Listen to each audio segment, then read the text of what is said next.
इसको देखिए, संगीता अभी क्या कर रही है, क्या कर रहे हैं? आज देखिए गाइस, चिकन लाया है मेरा हस्बैंड, काम से आ गया है कोयला से। और इधर चावल थोड़ा सा बनाएंगे क्योंकि इधर रोटी है, कल का रात का रोटी और बंदा गोभी बनाए थे वो है, और साग बनाएंगे। और इधर देखिए मेरा चूल्हा पूरा जल गया, देखिए। और इधर देखिए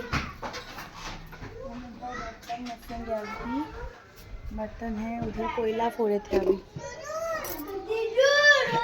मेरा तबीयत ठीक नहीं था, जैसे भी रविवार है तो हम क्या बोलते हैं, पानी नहीं डाल पाएंगे तुलसी का पेड़ में, क्योंकि रविवार का दिन नहीं डालना चाहिए, इसलिए हम नहीं नहाए। अभी तक नहाएंगे, अभी ये मेरा हस्बैंड अभी धो के चावल बैठा देगा, हम फिर बर्तन धो के नहाने चल जाएंगे। काम सब हो गया।